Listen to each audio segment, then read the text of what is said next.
con un tema, pues básicamente creo que igual, como muchos otros de los que tocamos, o estos tópicos que tocamos acá en vigilancia, pues básicamente son como repasos de otras materias, pero ya como aplicados o recogidos en el quehacer propiamente dicho de la vigilancia epidemiológica. Bueno, entonces el tema que vamos a abordar el día de hoy, pues específicamente es ese tema de la evaluación de la exposición en los estudios de epidemiología ocupacional. Es decir, gran parte de todo ese tema de la higiene y en una parte también la seguridad, pues de alguna manera son los que alimentan todo este tema, porque finalmente, pues, gran parte de la evaluación del factor de riesgo, principalmente del riesgo físico, del riesgo químico y aún hasta del mismo riesgo biológico, pues parte de esa posibilidad que nosotros tenemos de realizar en determinado momento algún tipo de mediciones de esos factores de riesgo en el ambiente laboral. Entonces, pues, ¿qué es exposición ocupacional? Como para repasar el concepto, exposición ocupacional es el acto o condición de estar por razones del trabajo en contacto con algún elemento o agente contaminante, ¿sí? Durante un periodo determinado de tiempo. Y ese contacto lo tenemos nosotros principalmente ya metiéndonos o integrando el tema de medicina del trabajo. Entonces ese contacto lo vamos a obtener a partir de 3 vías de ingreso al organismo.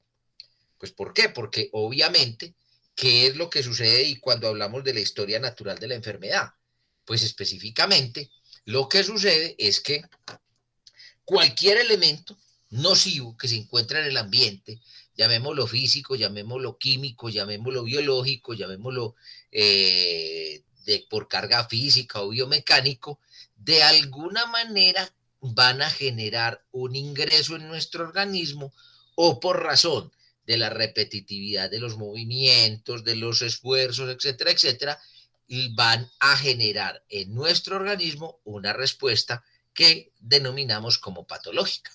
Entonces, las principales vías de contacto que nosotros vamos a tener en el ámbito ocupacional son, en su orden, la más importante es la inhalación, segundo está la dérmica y la tercera es la vía digestiva o la ingestión de ese contaminante, que más en muchos momentos se asocia con el proceso del accidente y no tanto con la enfermedad. Entonces, esos agentes con los que nosotros entramos en contacto, como decíamos anteriormente, pueden ser de naturaleza física, ¿sí? Ruido, vibraciones, temperaturas extremas, ultrasonidos o infrasonidos, presiones especiales, frío o calor, o sea, las temperaturas extremas, las vibraciones, las radiaciones, etcétera. Químicos, como todos los agentes químicos orgánicos o los agentes químicos inorgánicos, ahí está la tabla periódica completa. Y ahora últimamente ingresamos con otro elemento que poco conocemos de él, poco conocemos sobre sus efectos, pero que de alguna manera pueden potenciar o pueden generar graves daños en las personas. Y estamos hablando de el tema de los nanomateriales, que es un tema que poco tocamos y que, pues, porque es relativamente nuevo, no tan nuevo, pues, como para que ustedes no lo tengan en el pensum ingresado, porque realmente estamos hablando de nanomateriales desde el 96, 98, año 2000, y ya van 21 añitos, pues, después de que pasó el 2000, entonces, pues nosotros seguimos diciendo en Colombia que es un tema muy nuevo, pero la realidad es que ya tenemos productos por el tema de la globalización en los que se utilizan nanomateriales. Biológicos son otro tipo de elementos o de agentes que pueden ingresar a nuestro organismo y ahí entrarán entonces los virus, las bacterias, los hongos, los parásitos y que pueden estar presentes de manera individual o mezclados entre sí en varios aspectos. Entonces, yo puedo, en el ámbito del trabajo, por ejemplo, de un hospital, yo puedo estar expuesto a agentes físicos, como por decir algo, las radiaciones, y agentes biológicos como los microorganismos. En general, ellos encuentran contenidos en un elemento o en un medio, ¿no es cierto? Y pues ese medio va a ser el agua, el aire, van a estar en forma de polvo suspendidos también en el aire, en los alimentos, etcétera, etcétera.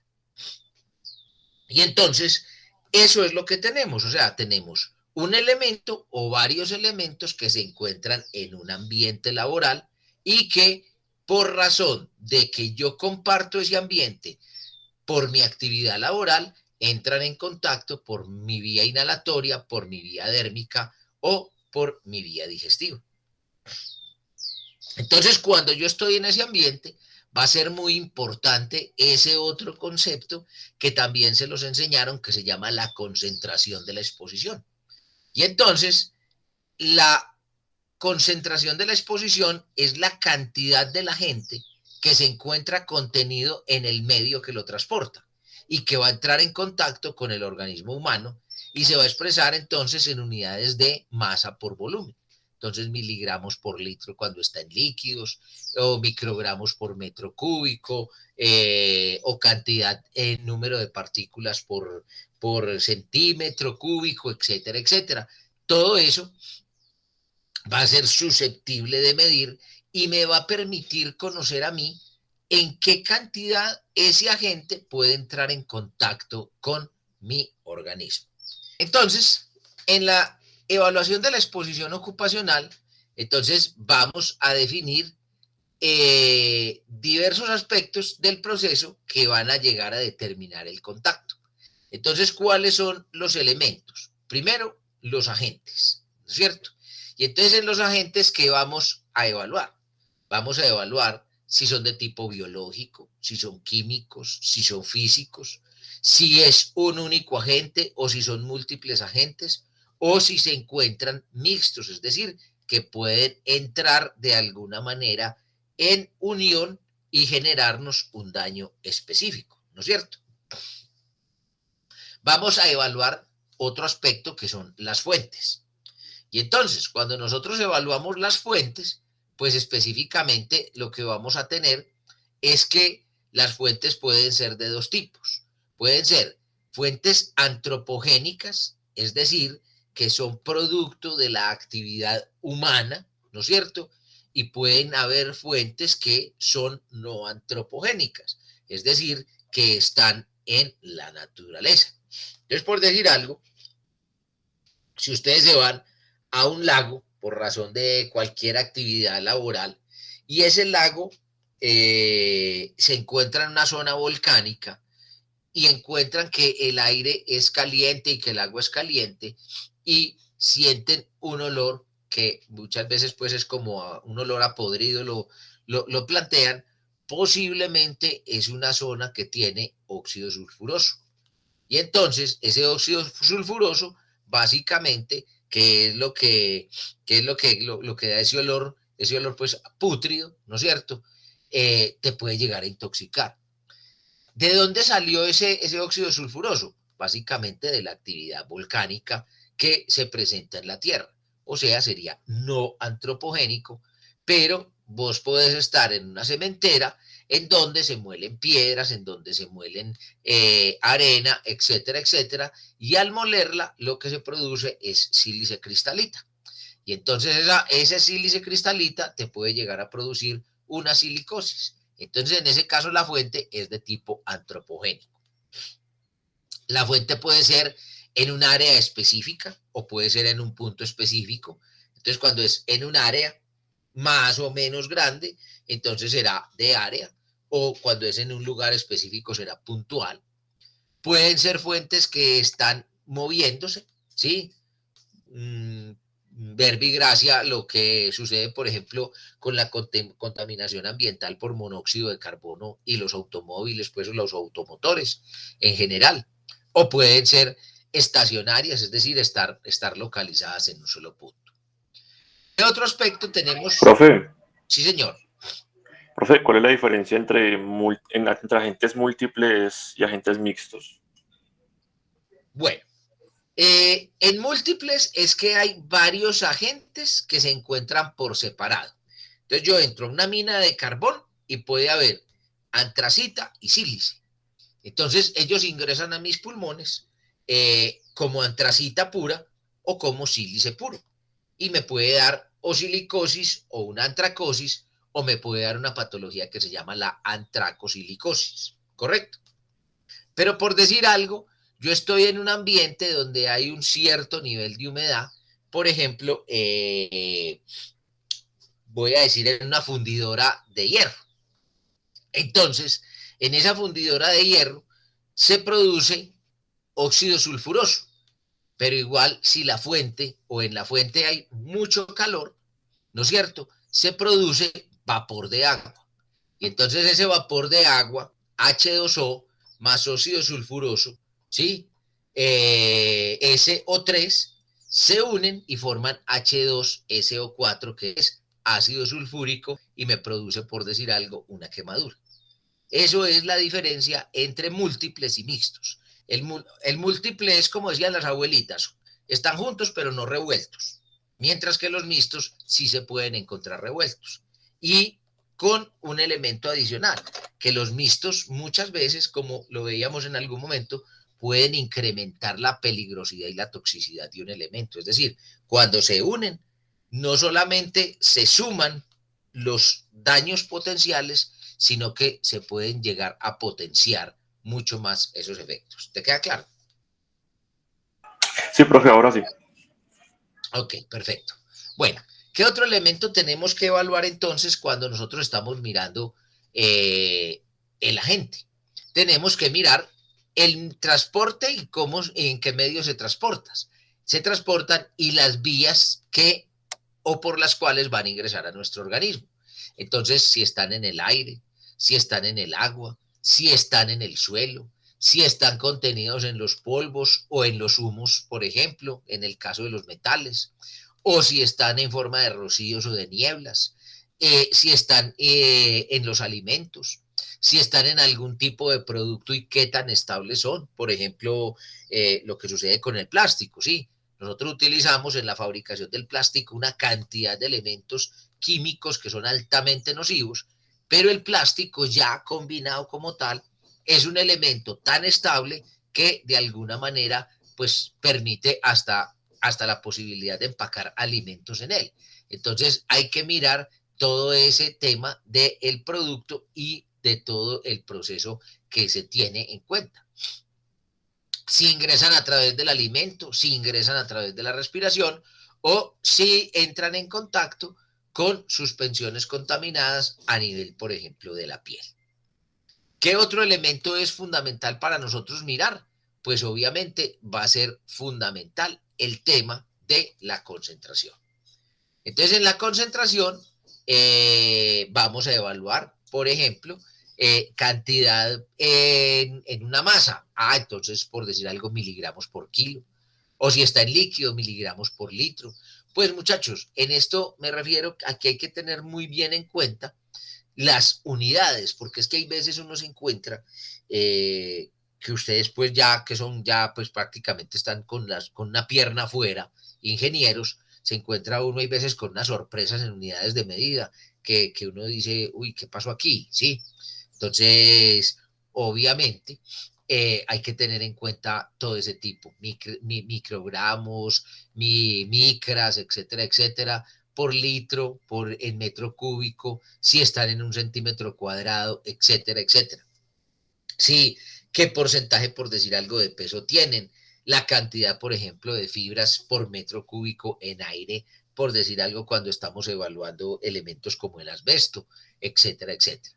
Y la ruta de exposición, que la ruta de exposición es por la vía inhalatoria, la vía digestiva y la vía térmica, o que en algunos casos pues puede ser por varias vías que se puede llegar a presentar la intoxicación. Muy bien. ¿Qué otro elemento debemos de tener en cuenta? La duración de la exposición. ¿Por qué? Pues porque obviamente ese va a ser un elemento que es determinante Muchachos, permítanme un segundito, por favor.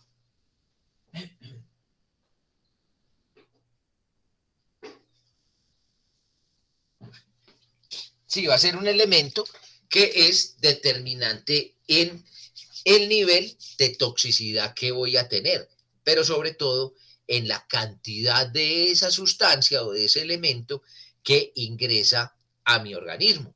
Obviamente, a mayor tiempo de exposición, recuerdan que veíamos que había un elemento que hablábamos de plausibilidad biológica para darle credibilidad, primero, pues validez a los estudios epidemiológicos.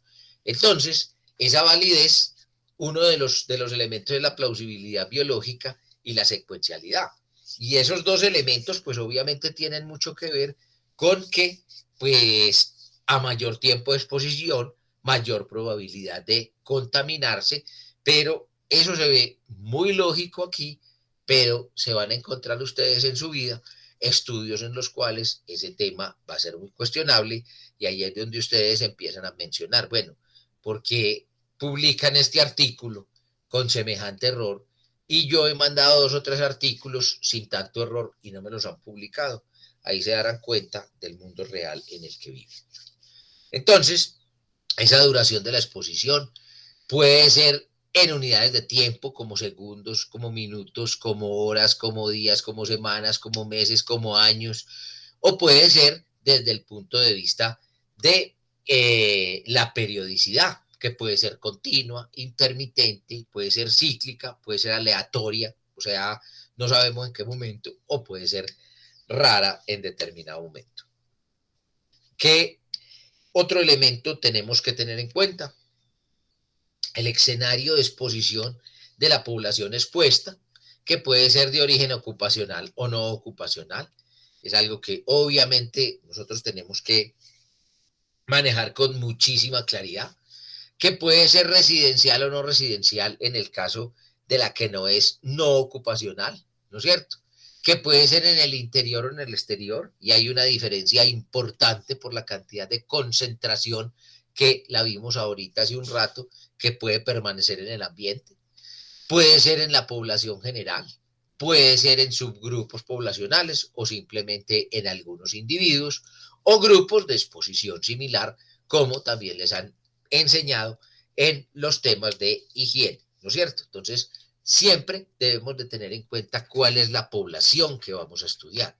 Por eso es que recuerden que yo les he venido diciendo, acuérdense, en la parte de metodología es donde aplica todo esto. O sea, ¿qué es lo que van a medir ustedes de exposición en cuanto a tiempo? La población, a quiénes va dirigido, cuántas personas son, por qué esas personas, etcétera, etcétera.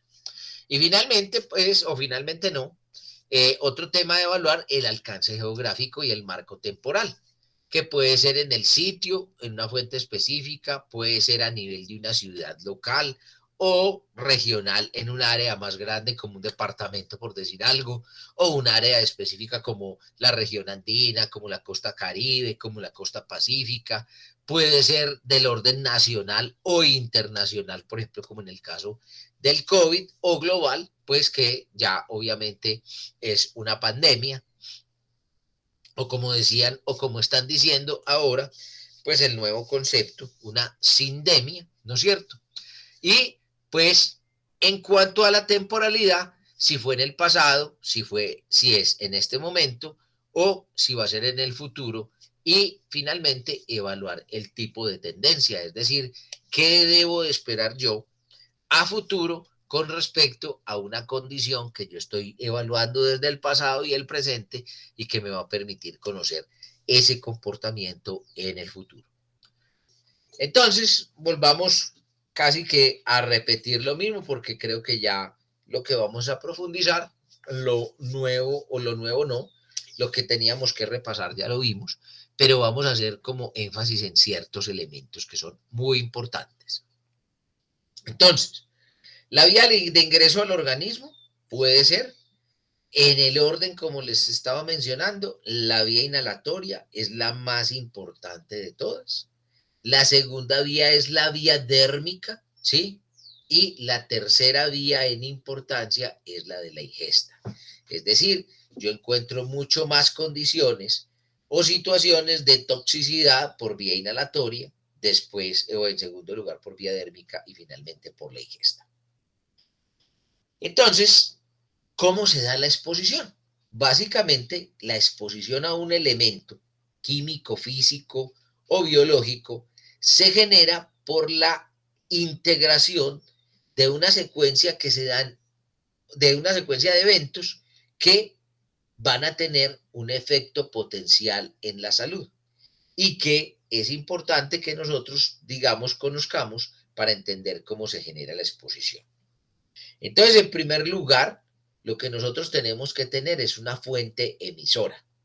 Entonces, hay un elemento que produce ruido, hay un elemento que produce calor, hay un elemento que está produciendo radiaciones, hay un contaminante o un elemento de donde pueden salir las bacterias, los hongos, los virus, los parásitos, o hay un contenido que tiene una sustancia química o estoy en un proceso en el cual se libera algún tipo de sustancia química. Siempre, siempre.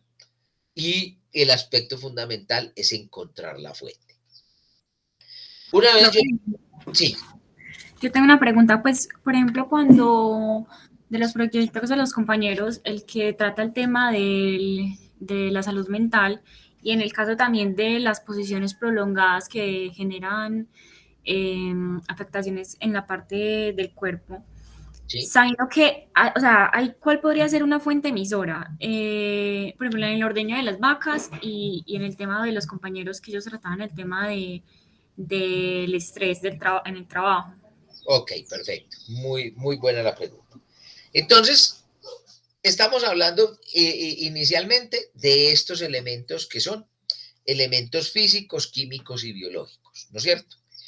En el caso, por decir algo, de el riesgo psicolaboral, hay una fuente emisora que puede ser variable, pero no es una fuente emisora, llamémoslo así, de las características que nosotros conocemos, ¿no es cierto? Es una fuente emisora que se da como una condición propia del ambiente laboral o que se encuentra inmersa en el ambiente laboral y más que todo a nivel de una conducta. Entonces, llamémoslo así, pero muy entre comillas, ¿cuál sería la fuente emisora del burnout? Por decir algo, sería la sobrecarga laboral, ¿no es cierto? O el síndrome pues del quemado, la sobrecarga laboral que me está imponiendo el ambiente de trabajo, ¿sí?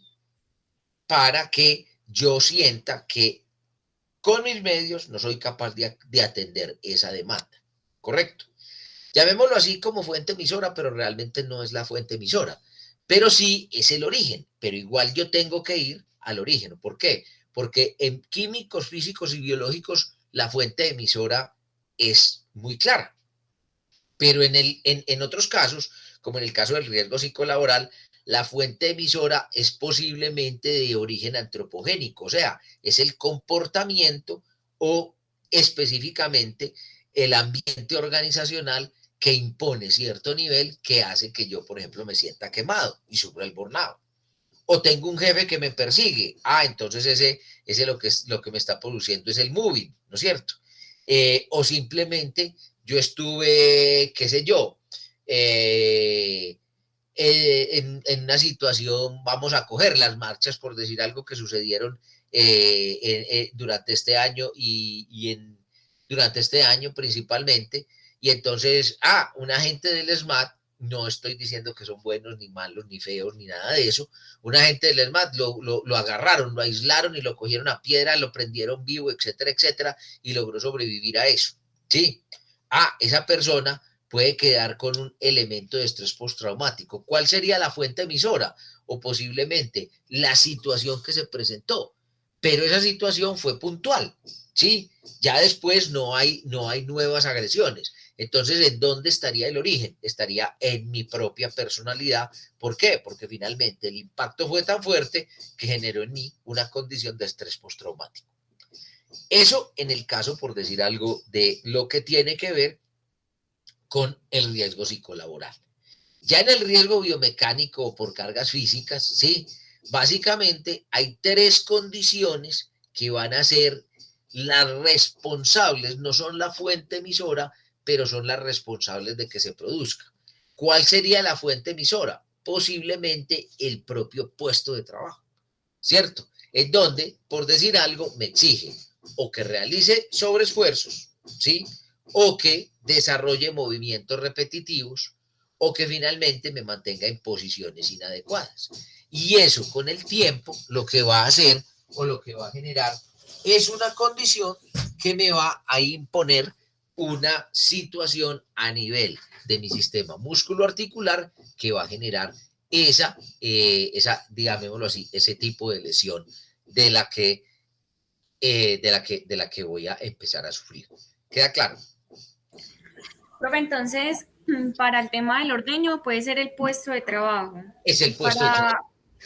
Y para el otro puede ser sobrecarga laboral. Puede ser una sobrecarga laboral si vas a trabajar jornado, o puede ser la actitud de un jefe, o puede ser una situación específica del ámbito laboral que me generó, por ejemplo, un estrés postraumático. Pero siempre en todos tiene que presentarse en el riesgo psicolaboral una condición que se llama estrés. El estrés laboral es finalmente el que nos va a llevar que, de acuerdo de dónde venga, yo le coloco el nombre. Ah, es un burnout. Ah, es un moving. Ah, es un estrés postraumático o es otro tipo de condición. Listo. Pero en el caso de los riesgos, por decir algo, por cargas físicas y los riesgos psicolaborales, normalmente la fuente es de tipo antropogénico, ¿no es cierto? Son condiciones del trabajo y esas condiciones, ¿quién las puso? Pues la organización o las personas. ¿Listo? Listo, profe, Bueno, gracias.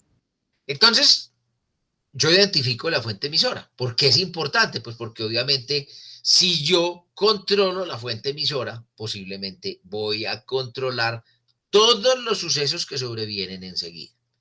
Segundo elemento, la ruta de exposición. Es decir, por dónde se transporta o qué contiene esa situación. Entonces puede ser el aire, puede ser el agua, puede ser los alimentos, como decíamos ahorita, etcétera, etcétera. Y específicamente esa ruta de exposición, pues también va a ser generada a través de ciertas rutas, por decir algo, en el propio organismo. La ruta de exposición sería el ambiente de trabajo. ¿Sí? Entonces, la fuente emisora es la condición del trabajo. Y la ruta de exposición sería el ambiente de trabajo. ¿Por qué? Porque es que si vos tenés un estrés laboral, pues específicamente es el trabajo el que lo está proporcionando. De hecho, algunos dicen que una de las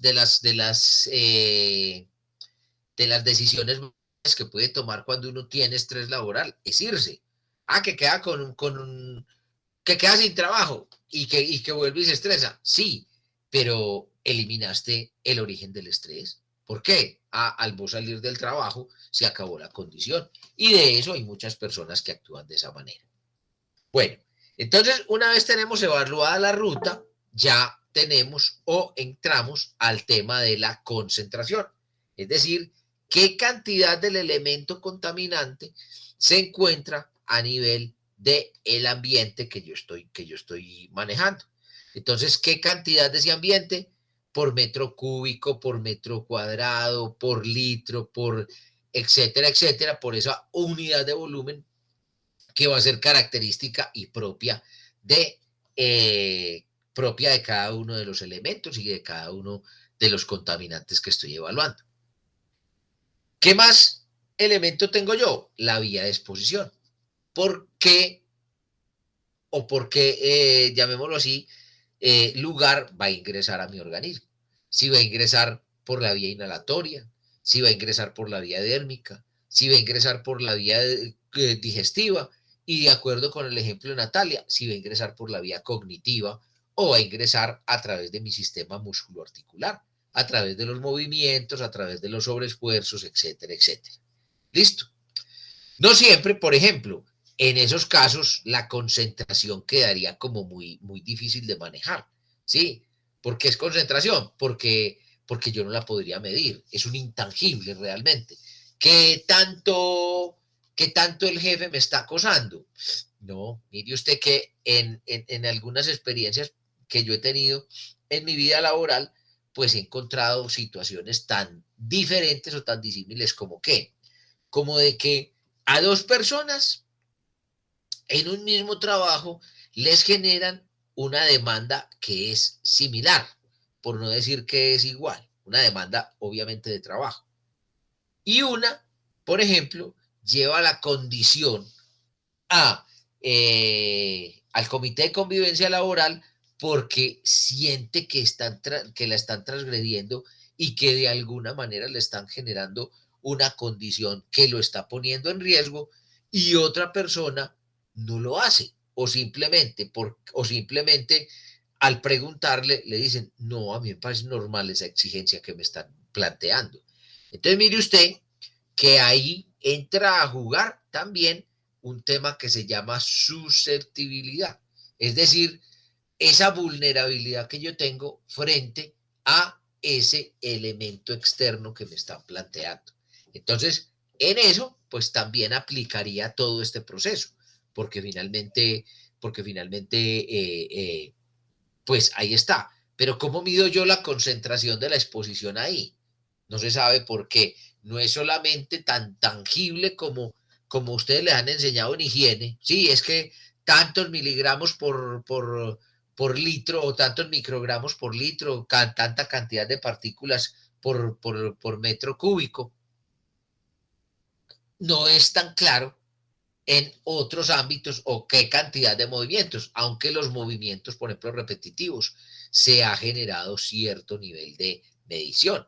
Aún hasta en el propio esfuerzo se han evaluado escalas que son cualitativas, como por ejemplo la escala de Borg, que seguramente alguno de ustedes que vaya a hacer un trabajo de riesgo físico, por decir algo, en el caso de los ordeñadores, la escala de Borg va a ser un BORG, ¿sí? Borg. ¿Por qué? Porque ustedes le van a preguntar a la persona con caritas cómo se siente usted al inicio de la jornada, en la mitad de la jornada y al culminar la jornada, y solamente es con caritas. Entonces, hemos hecho evaluaciones de tipo cuantitativo en algunos casos, pero también cualitativos que de alguna manera nos permiten medir ciertos niveles de exposición. Ahora bien, ya cuando hablamos de tasa de ingreso o ingesta, pues ya ahí sí nosotros entramos a mirar elementos que son mucho más medibles desde el punto de vista de la medición contable, ¿no es cierto? ¿Por qué? Porque esa tasa de ingreso o ingesta es la cantidad del elemento que tiene la capacidad de ingresar en mi organismo. Entonces, ahí sí, por decir algo, ni siquiera las mediciones o algunas de las mediciones que les han enseñado en higiene van a servir en este caso. ¿Por qué? Porque ustedes, en el caso de ruido, ustedes hacen una sonometría. Y la sonometría lo que hace es evaluar una medición en un ambiente laboral, en un ambiente relativamente amplio. Pero si yo quiero evaluar cuánto está ingresando a mi oído, yo tengo que hacer una dosimetría, ¿correcto? Entonces ahí es donde yo coloco el aparatico, el dosímetro, a nivel muy cercano al oído para evaluar la cantidad de decibeles A que están ingresando a mi organismo. Entonces, ahí es donde yo empiezo a jugar con todos esos elementos. ¿Por qué? Porque yo ya paso ya de lo netamente ambiental laboral a lo individual en una persona específica. ¿Qué sigue? La dosis.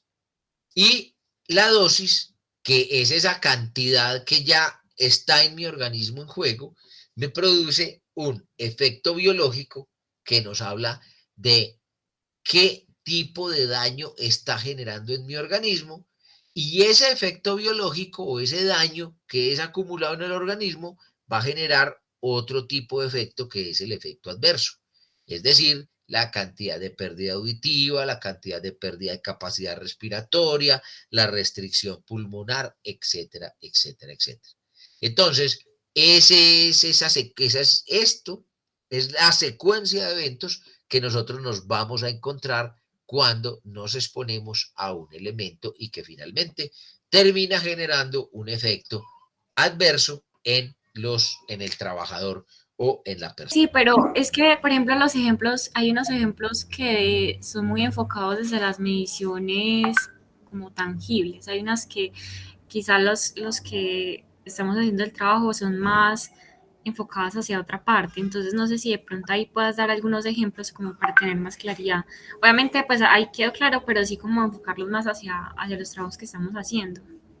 ¿Concretamente en qué, Natalia?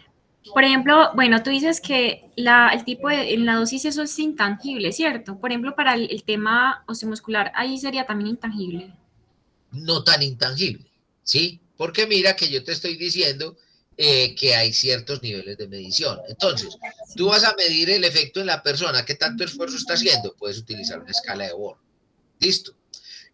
Puedes evaluar los movimientos repetitivos. Vas a encontrar un montón de elementos en ergonomía, de métodos en ergonomía que te van a permitir medir los movimientos repetitivos, que te van a evaluar las angulaciones, que te van a evaluar los sobreesfuerzos y con base en unidades de tiempo de exposición. Y te van a decir de alguna manera o van a concluir que, por ejemplo, ese puesto de trabajo hay que intervenirlo de manera inmediata, hay que intervenirlo o hay que hacer ciertos tipos de elementos. Profe, entonces eso serviría como un valor para el criterio de dosis, pues el que tú no, el último que tú o sea, explicaste. realmente no sería una dosis, pero sí está evaluando la condición. O sea, me Sí. sirve como cuando yo hago una medición, por decir algo, de decibeles a exposición para tomar decisiones frente a una condición, un puesto de trabajo. Esa evaluación ergonómica me va a permitir de alguna manera también tomar decisiones frente a ese mismo puesto de trabajo. O cuando yo le aplico las baterías, por ejemplo, del ministerio y evalúo el nivel de riesgo psicolaboral que tiene una persona. ¿Sí? Entonces, fíjate que finalmente lo que utilizan todos estos elementos es una forma de generar una evaluación. Hay unos que son muy numéricos, por eso ustedes los ingenieros se meten mucho en el tema de las mediciones numéricas, ¿no es cierto? Pero, muchachos, ustedes están en un ámbito, o sea, en una carrera y en una disciplina que es multifactorial. Ustedes se van a encontrar en el mismo día una situación netamente numérica, como por decir algo, una exposición a ruido, y a la media hora están hablando de un tema psicolaboral que nada que ver con ese tipo de mediciones. Entonces, esa disimilitud es lo que hace de la ingeniería en higiene y seguridad, que yo no estuve muy de acuerdo, pues, y pienso que se debería haber defendido esa ingeniería como higiene y seguridad y no ingeniería en seguridad y salud en el trabajo. ¿Por qué? Porque es que con la seguridad y la salud en el trabajo se les abrió un mundo demasiado grande que ustedes tienen que entrar a intervenir, ¿no es cierto? Ustedes tienen que saber de medicina, ustedes tienen que saber de psicología del trabajo, ustedes tienen que saber de higiene, ustedes tienen que saber de seguridad, ustedes tienen que saber de ergonomía, ustedes tienen que saber absolutamente todo. Listo. Muy bien. La evaluación de la exposición, entonces, ¿en qué consiste? En describir cualitativa y cuantitativamente el contacto de ese individuo con agentes específicos. Y de eso, cuánto ingresa al organismo, en el caso, por decir algo, de los químicos y de los físicos. Mire que ya ni siquiera en los biológicos lo podemos manejar como una dosis. ¿Por qué? Porque es que, fíjese usted que un solo virus, una sola bacteria, cuando hay otros elementos, ¿sí?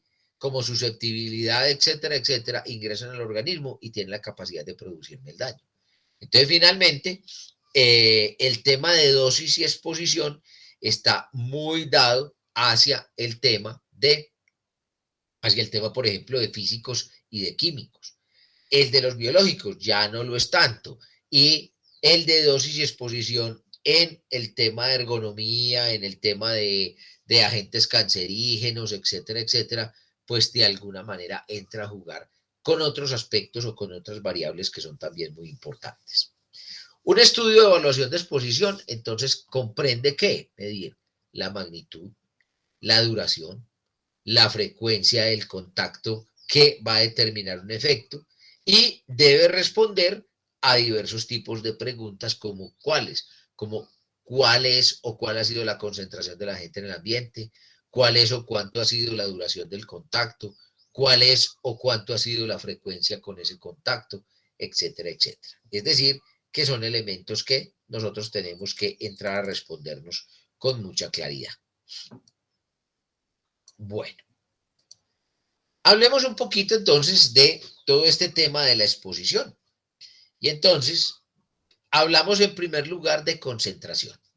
¿Y qué es concentración? Es la cantidad de una sustancia o de un contaminante que se encuentra presente en un medio. Eso es totalmente del tema de higiene y de pronto del tema de toxicología. Duración de la exposición, pues básicamente es el periodo de tiempo con el cual yo me encuentro en contacto con ese agente que me puede producir el daño. Y entonces, esa duración puede ser en un instante o puede ser durante segundos, minutos, días, horas, como decíamos ahorita. Y de alguna manera, pues yo puedo tener puede llegar a ser una exposición simplemente puntual o puede llegar a ser acumulativa en el tiempo. Y básicamente está determinada por la concentración de la sustancia que hay, ¿sí? Yo puedo estar expuesto durante un corto periodo de tiempo, pero a concentraciones muy altas y generarme un tipo de afectación que se llama aguda, ¿no es cierto? O puedo estar expuesto durante largos periodos de tiempo a dosis muy bajas de concentración y eso me llevaría a una condición de exposición crónica. ¿Con qué frecuencia? ¿Qué duración tiene la exposición? Etcétera, etcétera. Son todas variables que yo tengo que contemplar. Siempre me debo dirigir a la unidad de observación y en vigilancia epidemiológica ocupacional, esto es mejor dicho, como dice el profesor Alfredo, impajaritable, ¿sí? La unidad de observación es el individuo, ¿sí? Y o los grupos de individuos que se encuentran en una misma actividad, los famosos GES, pues que les han enseñado a ustedes, los grupos de exposición similar. No evaluamos máquinas, no evaluamos procesos, no evaluamos procedimientos. Eso es un tema que es del área administrativa, que es del área del control de pérdidas, pero eso no le corresponde a la vigilancia epidemiológica. La vigilancia epidemiológica es o está enfocada a individuos o grupos de individuos que se encuentran expuestos a una condición. Y tenemos que hacer otro elemento que se llama la estimación de la exposición, que es el nivel de exposición que va a estar determinado por la relación entre la concentración de un agente y la duración del contacto. Entonces, exposición es igual a duración por la concentración. Duración en tiempo de exposición por la concentración con ese agente. Bueno, entonces vamos a hablar de lo que es el paradigma epidemiológico de la exposición. El paradigma epidemiológico de la exposición, pues, se refiere a los aspectos que van a determinar y que condicionan el nivel de exposición. Entonces, volvamos a hacer un repaso de lo que hablábamos ahorita, ¿no es cierto? La fuente emisora es el punto o área en que se emite el agente. La ruta de exposición es el camino físico y, pues, hablemoslo así, desde el punto de vista también hasta psicológico, que recorre ese agente puro o a través de un medio que lo contiene hasta que entre en contacto con el individuo. El tercer elemento es la concentración de la exposición, que es la cantidad del agente que se encuentra contenido en el medio, en el punto de contacto con el individuo. El cuarto elemento sería la vía de exposición y es la forma en que el contaminante va a ingresar al organismo, que puede ser por la vía inhalatoria, por la vía dérmica o por la vía digestiva.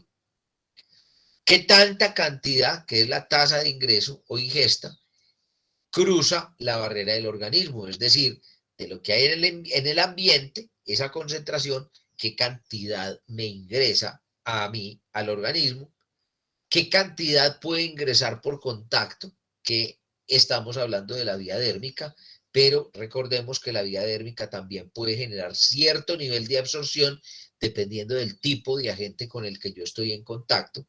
Recordemos, por ejemplo, que agentes liposolubles pueden ser absorbidos por la piel y generar concentraciones de alguna manera en el individuo.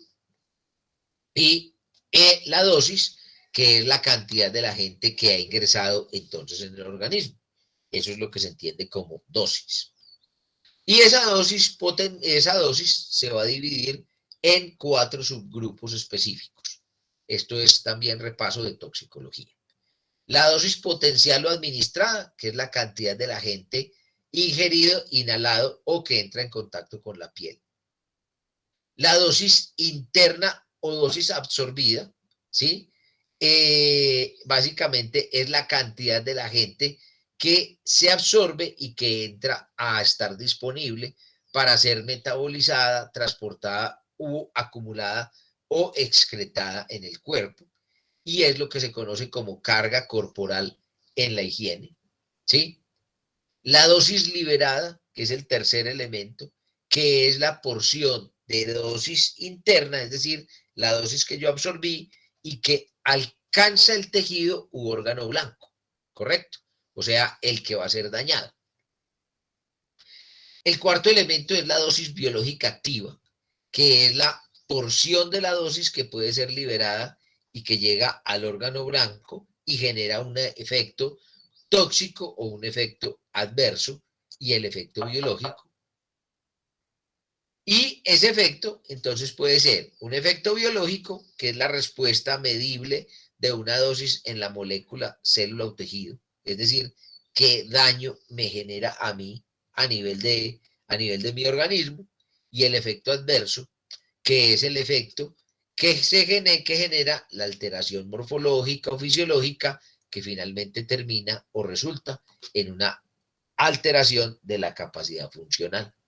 Es decir, que es la que finalmente me va a producir ese daño o esa disminución de la audición o esa disminución de la capacidad respiratoria o el cáncer o etcétera, etcétera, cualquier tipo de elemento. Entonces, ¿cómo puedo medir yo la exposición? También recordemos que hay 2 formas de hacer la medición. Una medición que es directa o una medición que es indirecta. ¿Qué es lo preferible en el ámbito de la higiene y de la seguridad? Pues básicamente las mediciones directas. Pero a veces no tenemos forma de hacerlo. Entonces, de alguna manera, pues tendríamos que utilizar las indirectas. Entonces, dentro de las directas hay 2 que son importantes. El monitoreo personal, en donde cada individuo lleva un monitor y me permite conocer la cantidad, o sea, la dosis que está ingresando al organismo. Es el método más adecuado y sobre todo es un método que me permite generar acciones que son de prevención. ¿Ya? ¿Por qué? Porque muchas veces las acciones que yo emprendo son acciones ya no de prevención primaria, sino de prevención secundaria. Entonces ya no es un tratamiento, ya no es evitar la enfermedad, sino mitigar los efectos del daño. Y de alguna manera yo ya tengo a un trabajador o a un individuo afectado. La segunda modalidad para hacer la evaluación directa sería el monitoreo biológico, que es lo que nosotros conocemos como los famosos biomarcadores. ¿Qué cantidad del compuesto exógeno o un metabolito de él entra en contacto con la molécula blanco y produce un elemento que yo puedo medir en el organismo humano? ¿Qué significa un biomarcador? A ver, entonces eso sonó como un poquito raro. El monitoreo biológico es el monitoreo que yo hago a través de evaluar el elemento en la sangre, en la orina, en la materia fecal, en la piel, en la biopsia, en el líquido cefalorraquídeo, etcétera, etcétera. Como su nombre lo indica, son marcadores de tipo biológico que me van a permitir conocer si una persona estuvo en contacto o no con una sustancia. ¿Cuál es el problema? Claro, son muy exactos, pero ¿qué significa? Que ya la persona estuvo en contacto con el elemento, ¿sí? Y que posiblemente ese elemento ya llegó a el órgano blanco y ha producido algún tipo de efecto o daño, ¿no es cierto? Entonces, plomo en sangre. Ah, sí. Ay, sí, le dio positivo. Ah, bueno, me sirve para saber que yo los tengo que retirar de la exposición. Pero, muchachos, que les quede claro que alguien que tiene plomo en sangre fue porque ya estuvo expuesto y que posiblemente ya puede tener una afectación en su organismo. ¿Qué tiene que hacer? ¿Eso ya sería prevención primaria? No, ya no es prevención primaria. Y recuerde que en este negocio, la prevención primaria es el negocio socio, como decía la propaganda. ¿Listo? La segunda forma de evaluar, de medir la exposición, perdón, es la de manera indirecta. Entonces yo puedo hacer un monitoreo ambiental haciendo mediciones en microambientes del área de trabajo o de permanencia en cada microambiente. Entonces, por ejemplo, el monitoreo personal sería la dosimetría y un monitoreo ambiental sería la sonometría en el caso del ruido. ¿Correcto? También puedo hacer una medición directa por modelos de exposición, que son simulaciones simplificadas de una situación real, ¿no es cierto?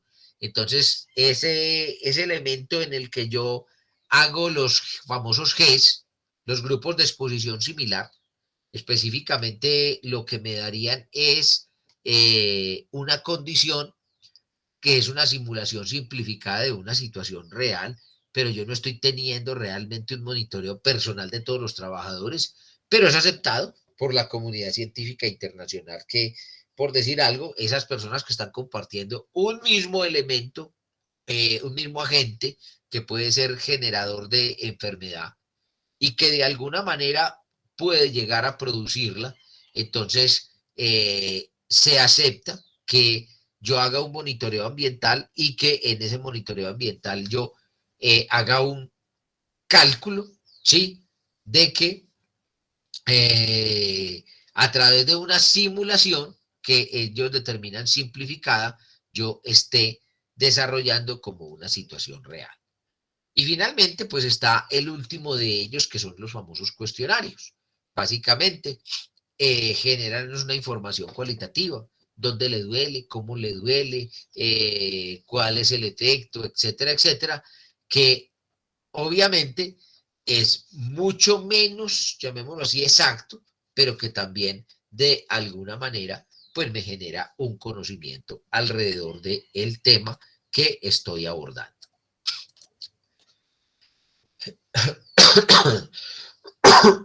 Perdón. Bueno, entonces, ¿qué estrategias vamos a generar para el estudio de la evaluación?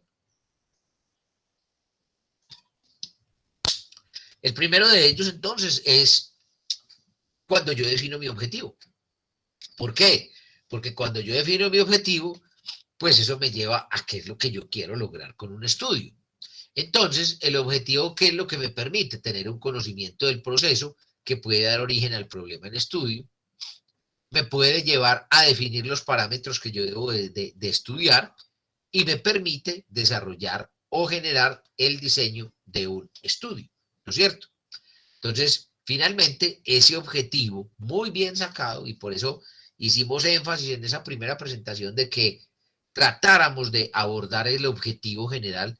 ¿Por qué? Porque ese objetivo de alguna manera los lleva a que, o general y los específicos obviamente, los llevan a saber el cómo o qué es lo que quieren y cómo se va a desarrollar.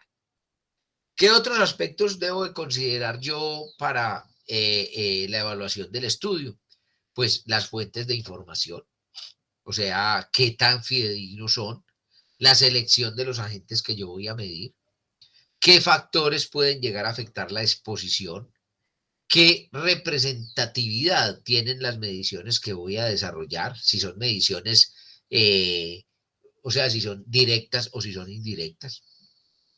¿Qué estrategias voy a utilizar para medirlas? Y entonces ahí es donde ustedes tienen que evaluar toda esa metodología. Bueno, es que el trabajo mío no es de medir situaciones ambientales, sino evaluar movimientos repetitivos. Entonces yo tengo que conocer cuáles son los elementos o las herramientas que tengo a mi disposición para evaluar movimientos repetitivos. No, es que yo voy a evaluar un puesto de trabajo, profe, que es un puesto de oficina. Entonces, te servirá cualquier elemento, cualquier metodología ergonómica para evaluar un puesto de oficina, cuando muchas de ellas utilizan empuje, alar cargas, etcétera, etcétera. Entonces, evaluemos cuáles son de esos elementos los que me sirven, ¿correcto? Para yo entrar a hacer o a que mis mediciones sean representativas. ¿Y qué estrategias voy a utilizar? ¿Y cuál va a ser el criterio de selección de muestra de los trabajadores que voy a evaluar? ¿Sí? ¿Por qué? Porque es que hay variables que pueden ser confusoras y que me pueden llevar de alguna manera a tomar decisiones inadecuadas o a llegar a conclusiones erróneas dentro de mi trabajo. Vamos a hablar 2 o 3 cositas de los TLB que pues sus profes, principalmente los de higiene, les dicen que eso es como el Corán, que eso es como la Biblia de los cristianos o el Corán de los musulmanes. Pero básicamente, pues hay también que conocer que tienen unas limitaciones que son muy importantes. Entonces, los límites de exposición laboral tienen por objetivo básicamente proveer una orientación para evaluar el riesgo y definir la necesidad de controles. Eso es básicamente lo que nosotros planteamos cuando estamos hablando de límites de exposición laboral. Evaluar el nivel de riesgo y definir la necesidad de controles. Pero los TLB, como los conocemos nosotros, se sustentan en una premisa, que aunque todas las sustancias químicas pueden llegar a ser tóxicas, básicamente los TLB empezaron con sustancias químicas, pero después se metieron de alguna manera con otros elementos físicos, en determinadas concentraciones y cuando la exposición se prolonga por cierto periodo de tiempo, existe una concentración o dosis para todas esas sustancias en la que no se genera ningún efecto nocivo, sea cual fuere la frecuencia de la exposición. Entonces, eso fue lo que la Asociación de Higienistas e Ingenieros Higienistas de los Estados Unidos llegaron a esa conclusión, ¿no es cierto? Entonces ellos decían que ahí existe siempre un nivel de dosis, de exposición, en el cual el cuerpo humano no genera o no se generan efectos secundarios. Efectivamente eran ingenieros higienistas y obviamente estaban un poquito descontextualizados del tema de la respuesta humana o de la salud humana. ¿Por qué? Porque independiente de eso, estamos hablando de seres humanos y los seres humanos básicamente son todos diferentes. Y existe algo en los seres humanos que se llama susceptibilidad, con lo cual nosotros no podemos entrar a pelear de alguna manera y que estamos pues llamados a encontrar que no siempre los TLB son absolutamente seguros. ¿Por qué?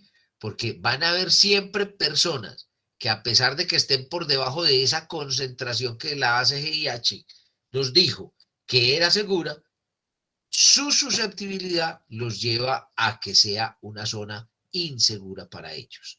Entonces, eso de los TLB hay que tomarlo con pinzas, nos sirve sí de guía y es una guía importante, pero hay que cogerlo con pinzas. ¿Estamos bien? ¿Me están escuchando? Sí, profe.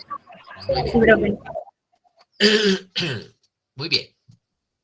Entonces, los límites de exposición laboral Los más aceptados son los establecidos por la Conferencia de Higienistas Industriales del gobierno norteamericano, la CGIH, que se denominan los valores límite umbral o TLB. Pero los TLB representan los valores límites de concentraciones de agentes ambientales a las que se cree, ¿sí? Lo dice textualmente en los TLB, que la mayoría de los trabajadores puede estar repetidamente expuestos día tras día sin efectos nocivos. Entonces, primero, se cree y que la mayoría de los trabajadores pueden estar repetidamente expuestos sin efectos nocivos, o sea que ellos no están garantizando absolutamente nada. Y ojo con esto que sigue, que es para rematar la clase.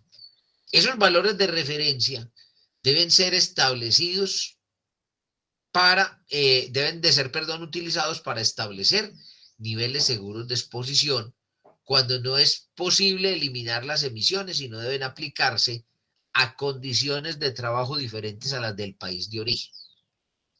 Eso nos dice a nosotros que los TLB no solamente hay que cogerlos con guantes de seda, sino que hay que colocarse guantes de carbono, ¿sí? Endurecido o de titanio para no irnos a estrellar muy duro. ¿Por qué? Porque los TLB salen en un país muy diferente, geográficamente, culturalmente, desde el punto de vista de la presión atmosférica, demasiado diferente, del clima y de muchos aspectos que es totalmente distinto a Colombia. O sea, que esos TLB hay que cogerlos. Y esta frase, estos valores referenciales deben de ser utilizados para establecer niveles seguros de exposición cuando no es posible eliminar las emisiones y no debe aplicarse a condiciones de trabajo diferentes a las del país de origen. Con eso, la ACGIH nos dijo que cada país debería de tener sus propios TLB. Pero nosotros nos pegamos de los que ellos hicieron y casi que medio mundo se pegó de lo que hicieron ellos y otro medio se pegó de lo que los europeos hicieron. Entonces, frente a eso, la situación no es tan segura como creemos que lo estamos manejando. Esos criterios difieren de los aplicados a algunos agentes químicos y físicos cancerígenos para los que no existen TLB, no existe ningún tipo de umbral. Cualquier elemento que se considera cancerígeno, muchachos, no tiene TLB. Benceno no tiene TLB. O sea, para yo enfrentarme a una cosa de esas, debo ir con equipo de autocontenido y para y deje contar. No hay mascarillas, no hay protección específica, absolutamente nada. Usted va a enfrentarse con la muerte y tiene que ir con un equipo que le permite aislarse 100% de entrar en contacto con ese elemento. Y concluimos entonces con que comparar los resultados de la evaluación de la exposición con los límites permisibles para estimar el riesgo realmente es una simplificación, puesto que, entre otras insuficiencias, no se tienen en cuenta muchos factores que influyen en la absorción de las sustancias químicas, como la susceptibilidad individual, la actividad física y las características corporales de los individuos de que estamos hablando. Con eso, muchachos, culminamos la clase del día de hoy.